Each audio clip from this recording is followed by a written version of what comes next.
খুব সোজা উপায়ে রান্না করুন ভেটকি ভাপা। মাছগুলিকে লবণ জলে ভিজিয়ে রাখতে হবে 30 মিনিট। প্রথমে একটি বাটিতে 1 চামচ সাদা সর্ষে, 1 চামচ পোস্ত, 1 চামচ চারমগজ, 2 চামচ টক দই নিতে হবে।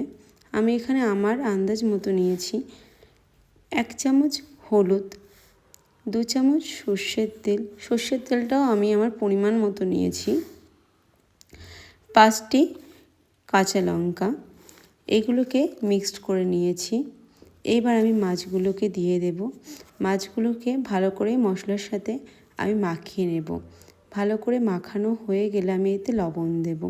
লবণ দেওয়ার পরে আমি সর্ষের তেল দেব। সর্ষের তেল দিলে মাছটা খুব জুসি হয় এবং সর্ষের তেলের একটা ঝাঁঝালো সেন্ট থাকে। এবং আমি 2টি কাঁচা লঙ্কা নিয়ে নিয়েছি। আমি এখানে টিফিন কারি ইউজ করেছি আর জলের জন্য বাটি ইউজ করেছি। এইবার এইগুলোকে আমি স্লো আঁচে 15 থেকে 20 মিনিটের জন্য রাখবো। হয়ে গেছে আমার সুস্বাদু ভেটকি মাছের ভাপা।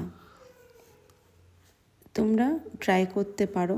যদি ভালো লাগে তাহলে একটি কমেন্ট করে দিও।